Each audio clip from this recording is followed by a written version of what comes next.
any person may become great. There is a principle of power in every person.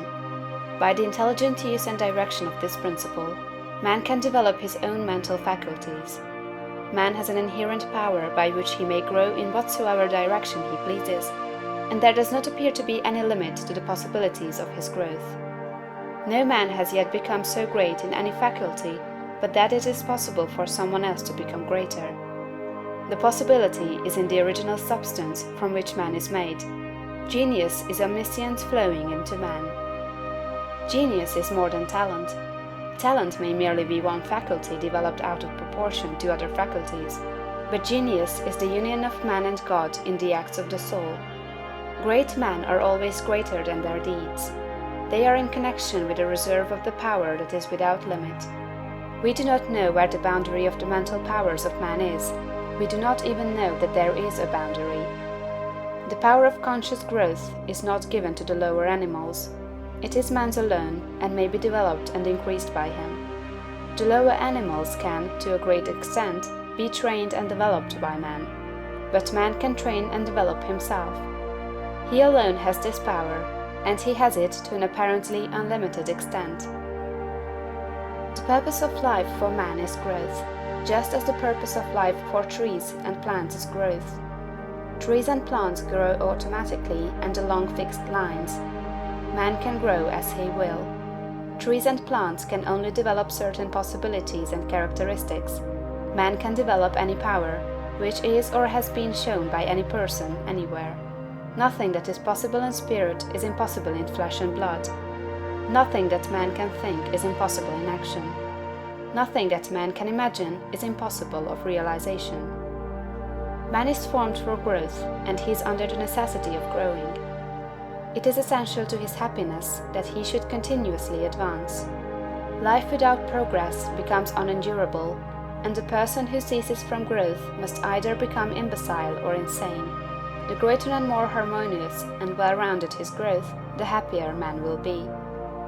There is no possibility in any man that is not in every man.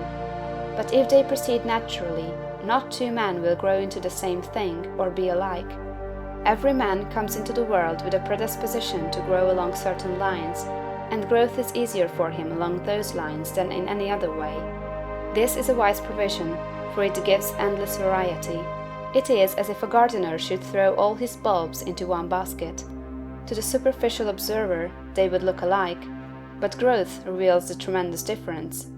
So of men and women, they are like a basket of bulbs. One may be a rose and add brightness and color to some dark corner of the world. One may be a lily and teach a lesson of love and purity to every eye that sees.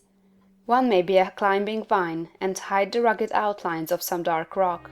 One may be a great oak among whose boughs the birds shall nest and sing, and beneath whose shade the flocks shall rest at noon, but everyone will be something worthwhile, something rare, something perfect. There are undreamed of possibilities in the common lives all around us in a large sense. There are no common people. In times of national stress and peril, the cracker-box loafer of the corner store and the village drunkard become heroes and statesmen through the quickening of principle of power within them.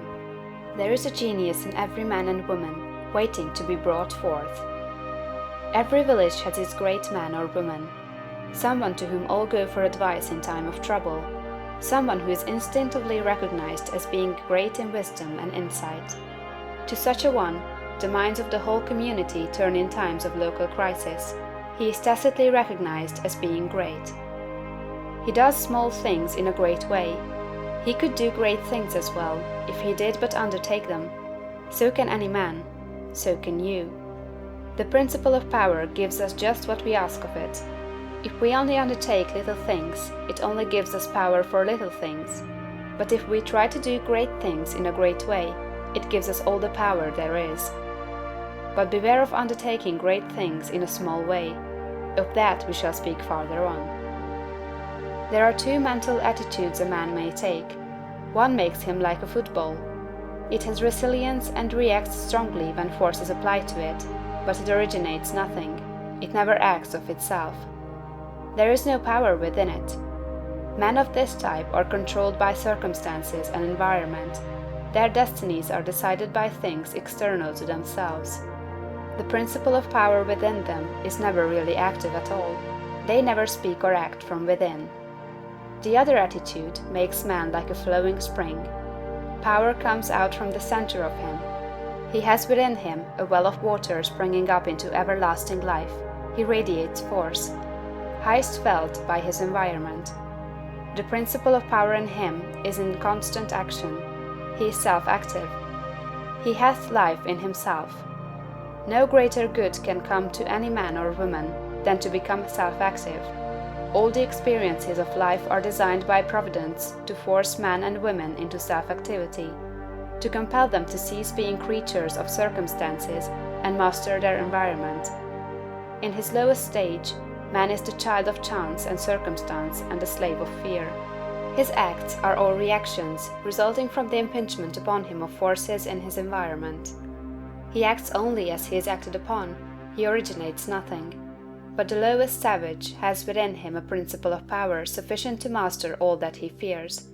And if he learns this and becomes self-active, he becomes as one of the gods.